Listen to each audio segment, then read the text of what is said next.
Hello once again, guys. It's Chaos1 here. I'm going to be bringing you what I believe is game number 4 for my Quest for Platinum series.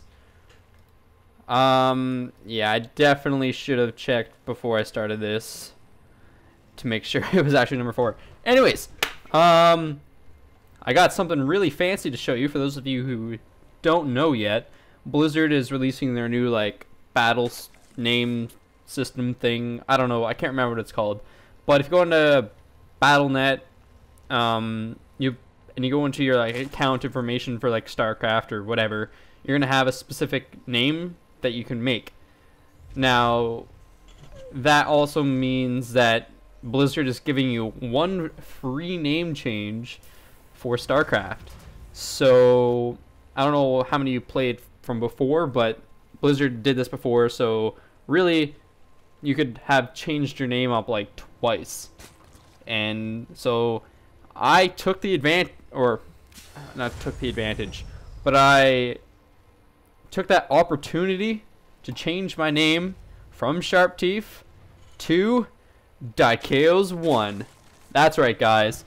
Now my StarCraft name is the same as my YouTube name, so there will be absolutely no confusion. And if there is, send me a message and let me know, because I really don't want it to be confusing. It shouldn't be that confusing. But that's enough of that. Gonna be getting into this game now, which will be a 1v1 on shakuras plateau. Again, as I said, part of my Quest for Platinum series. As you know, season 6 started, so new maps are out, but shakuras plateau obviously isn't one of them. Now, my Terran opponent, HP or HPA, I'm not really sure how he wants to pronounce that, or she, I don't know. But let's get these names up. There we go. Look at that. Chaos1. Nice and fancy. Anyways, my opponent, the blue Terran, will be on the left side of the map. And me, Chaos1, not Sharp Teeth, will be playing as the red Zerg at the bottom right. And I will be getting my 15 hatch, 15 pool, 15 geyser, blah blah blah. Pretty standard for me. It's what I like to do. I'm getting some scouting information done. He's got a bit of a wonky wall off coming on here, but whoa, bit of lag there. That's kind of weird.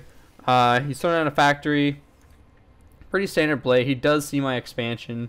Not a big deal though. I mean, it's pretty much up already. My pool is done. I got queens on the way. There we go. And yeah, he's just macroing up, building some SCVs, getting that factory built, getting a few marines out, doing a bit of a decent transfer over here. Of course, I do have my natural down now, so that's lots of extra minerals for me. See, my opponent's macro is, slipping slightly. He has about he's going to have about 500 minerals before he does too much. But he's throwing down another factory, as you can see right here. He's getting that reactor on the first one, so that's obviously a big cue that he will be getting those reactor hellions. And that's basically just reactor hellions, throw a few spines down at the front of your main, front of your base, whatever, it doesn't really matter, or even get roaches. But I'm not going for roaches.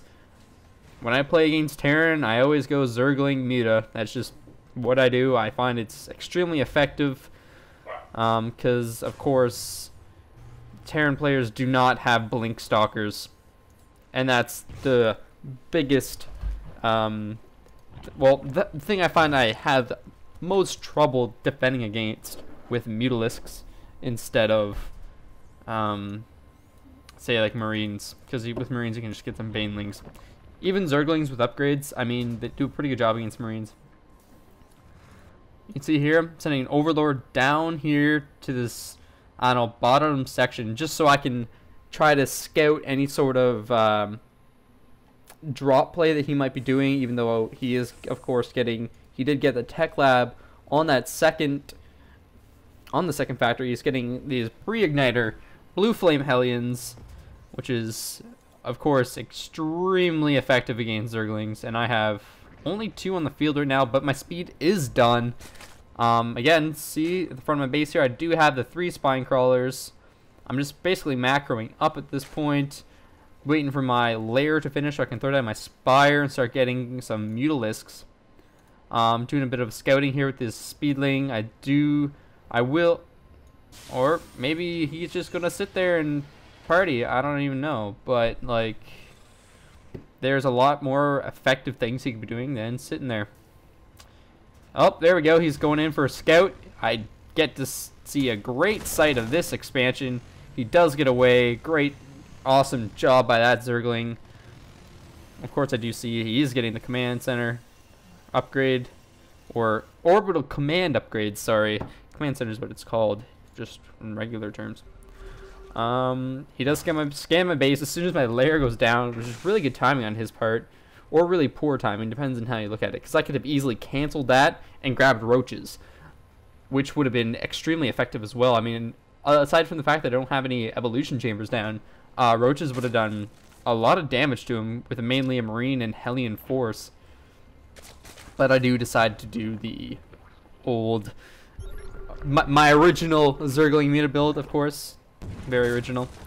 I do have 16 Zerglings on the way though, because I do know that he does have the Hellions. I don't realize he has pre-igniter just yet, but that's perfectly fine. I do have the 3 spines at the front of the base, which would make a pretty nice wall off, plus my queen here. I mean, I'm in a pretty good defensive position. Nothing he really has will be able to break through here that easily. And of course, I do see the Hellions. I get the surround with my Zerglings, although he does do a fantastic job of roaching them. I pick off the entire force there. Look at the units lost.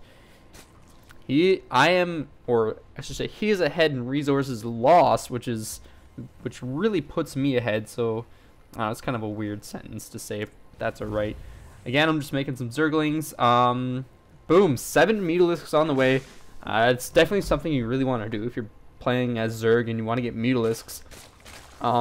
Get yourself some static defense so that he won't be pushing out and getting into your base and destroying you right away.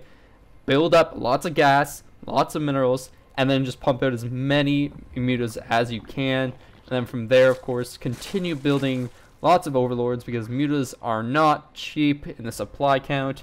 Make sure you work on upgrades. I see both my evolution chambers are going down now, which is fantastic. My opponent here, though, is definitely doing some minor turtling. He's getting a bunker instead of a missile turret at the back of his base, which is kind of weird, because I can see this at this point, and I'm just like, well, missile turrets are a lot more effective. He does have his marines out. I don't believe they have stim yet. Nope, stim is, oh, it's right there. Almost done. But again, if he just threw down some missile turrets at the back here, it'd be a lot more difficult for me to walk in. But instead, I'm just like, whatever, I'm just going to take out your entire mineral line and not lose a single Mutalisk, because you don't have a single missile turret down. Instead, you're building bunkers. But again, bunkers, you can salvage bunkers. So I mean, later on in the game, if he sees that my mutaplay has pretty much stopped, he can just salvage those and get the minerals back, instead of missile turrets being indefinitely placed there and you'll never get any minerals back.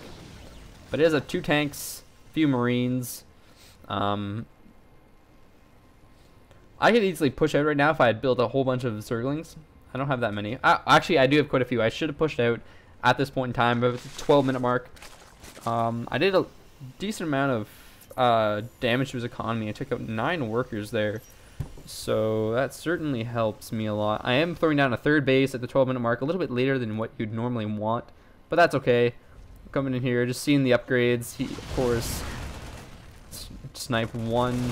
Oh, getting greedy, trying to take out that Hellion there. Definitely wouldn't have been a good idea for me to go for that. He is really far ahead in the resources lost tab, which is excellent for me. But he does have a Thor on the way, and of course Thors do wonders against Mutalisks. But then again, Zerglings do wonders against Thors.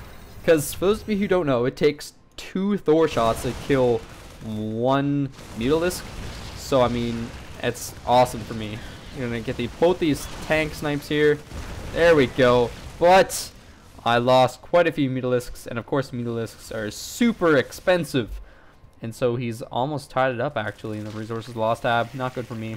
But here I am morphing in, 39 banelings. Gonna be going for a massive baneling bust at the front of this guy's base here. I mean, it's gonna be really hard for him to recover. He does a scan, sees everything I got going on, which really isn't anything too not normal, I guess. I don't know. But I do my third down, not transferring any drones at the moment, not even building any drones with all my minerals. Oh my gosh. Supplies are literally the same, which is awesome, but I put a bit more supply. And he sees my force coming in. He's taking out some zerglings, but these banelings are going to do so much damage to his base. He really needs to carry this around a lot more. Just killed so much there. I am going to come down here, just absolutely harassing his mineral line. He can't really do much. Look at the units lost. Look at that. Over 1,000 minerals lost, more than me.